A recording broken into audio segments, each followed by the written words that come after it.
وہ ایک گناہگار بنی اسرائیل کی اس کی کہانی موجود ہے کہ وہ آیا اور نیکوکار سے اس نے کوئی بات کی تو اس نے اس کو جھٹک دیا، اور وہ اتنا نیکوکار تھا جب وہ چلتا تھا تو بادل اس کے اوپر سایہ کرتا تھا، اللہ نے اس کو اتنا نوازا ہوا تھا، لیکن گناہگار کو دیکھ کر کے اس کے اندر نفرت کے جذبات پیدا ہوئے، اس نے کہا میرے سے بات نہ کر، پیچھے ہٹ جا، اللہ اکبر۔ تو وہ بیچارہ بڑا رویا کہ مالک میں اتنا گناہگار ہوں کہ تیرے پاک بندے مجھے اپنے پاس بٹھانے کے لیے بھی تیار نہیں، دل ٹوٹا، شکستگی پیدا ہوئی، کہا لیکن مالک تیری مرضی، اور واپس پلٹا۔ لیکن جب واپس پلٹا تو وہ بادل کا سایہ جو اس نیکوکار پہ تھا وہ سایہ اس گناہگار کے سر پہ آ گیا۔ تو وہ کرم نوازی جس پہ فرما دے، اس کے سارے بندے ہیں، تو اللہ کو جو ہے وہ تکبر کی نیکی نہیں، وہ گناہ جس کے بعد عجز پیدا ہو اللہ کو وہ پسند ہے، وہ گناہ جس کے بعد توبہ کے جذبات ابھریں، بندے کو شرمندگی کا احساس ہو۔ تو مت ایسے بنے کہ 4 نمازیں پڑھ لیں تو سب بے نمازیوں کو حقیر جاننے لگ جائیں، تھوڑا سا کام کر لیں، صدقہ و خیرات کر لیں تو باقی مالداروں کو حقیر جانے لگے۔ آپ کو دین کے کام کی توفیق مل گئی ہے تو آپ دین کے ٹھیکیدار بن کے بیٹھ جائیں کہ میں اتنا بڑا جلسہ کروایا، اب میرے علاوہ تو کوئی یہاں مسلمان نہیں رہتا، میں ہی سب سے بڑا عاشق رسول ہوں اور میں ہی سب سے بڑا مسلمان ہوں۔ نہ، ایسا نہ کیجئے، اللہ نے آپ کو توفیق دی، آپ نے لوگوں کو دعوت دی، پتہ نہیں کس آنے والے پہ کتنا کرم ہوا ہے، یہ تو ان کی رحمتیں ہیں، وہ جس پہ چاہے جیسے چاہیں برس جائیں۔ ہم کو ٹھیکیدار تھوڑے ہیں، ہم تو نوکری کرنے والے ہیں، ہم تو جوتے اٹھانے والے ہیں۔ ہو سکتا ہے کس کے صدقے، میرے والد گرامی مجھے یاد آتے ہیں، وہ مجھے فرمایا کرتے تھے جب گفتگو کے لیے نکلنے لگے اور لوگوں کا ہجوم ہونے لگا تو وہ مربی تھے بڑے، اور بڑی حکمت کے ساتھ جو ہے وہ کوئی نہ کوئی بات سمجھاتے رہتے تھے۔ تو ایک دن فرمانے لگے کہ ایک خطیب تھا، بظاہر اچھا خطاب کرتا لیکن اندر سے وہ اتنا اچھا نہیں تھا،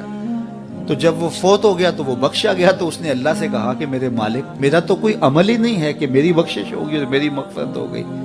تو فرمایا کہ ہاں ہم تجھے جانتے ہیں،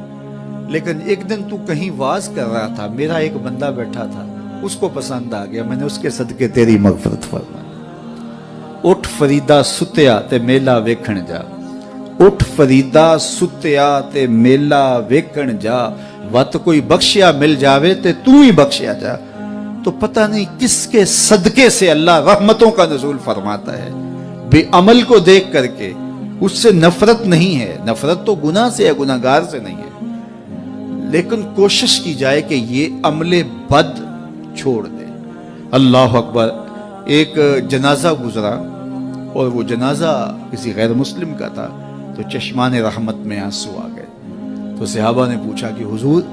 یہ یہودی ہے یا عیسائی ہے، کوئی اس کا جو مذہب تھا وہ بتایا، تو فرمایا کہ مجھے اس بات پہ افسوس آیا کہ یہ اسلام نہیں لا سکا اور کفر کی حالت میں مر گیا، تو اگر یہ اسلام لاتا اور جو ہے وہ جنت کی راہوں کا مسافر ہوتا تو کتنا اچھا۔ یہ اس کے ساتھ بھی ہمدردی ہے۔ تو اللہ کی مخلوق، یہ جنت کے اکیلے ٹھیکیدار بننے کی کوشش نہ کریں کہ میرے علاوہ کوئی جائے نہ، جنت کے دروازے پہ میں بیٹھ جاؤں گا کسی کو، یہ زیادتی ہے۔ میرے تو اعلیٰ حضرت نے یہ کہا تھا، ایک میرا ہی رحمت پہ دعویٰ نہیں، شاہ کی ساری امت پہ لاکھوں سلام۔ تو اس لیے امت سازی کی ایک تو کوشش کریے، اپنے اندر باہمی چھوٹے چھوٹے نزاع اختلاف، یہ انسانی فطرت ہے، انسان کے اندر طباع کے اندر اختلاف ہے، ترجیحات کے اندر جو ہے وہ اختلاف ہے، اپنے اپنے مزاج کے اندر تفاوت ہوتا ہے۔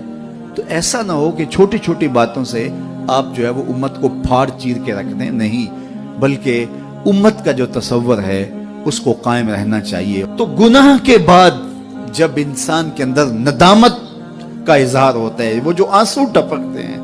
بندہ اپنے آپ کو چھوٹا سمجھتا ہے، میں اتنا گناہگار، میں پاپی، میں مجرم، میں میلا اتھرو، جب وہ اپنے آپ کو دیکھتا ہے کہ میں اتنا برا شخص ہوں تو پھر اللہ کی رحمتیں اس کے اوپر متوجہ ہوتی ہیں۔ تو اس کو پسند ہے کہ جب بندے اس کے حضور عاجزی کرتے ہیں، اس کے حضور معافی مانگتے ہیں، تو مت کسی کو حقیر جاننا کہ یہ گناہگار ہے، نہ جانے اس کا انجام کیا ہو۔ کتنے گناہگار ان کا آخر اچھا ہو جاتا ہے، کتنے نیکوکار ان کا آخر اچھا نہیں ہوتا۔ انما الاعمال بالخواتیم، وہ تھی تو فاحشہ عورت لیکن ایک کام کیا کہ ایک کتے کو پانی پلا دیا،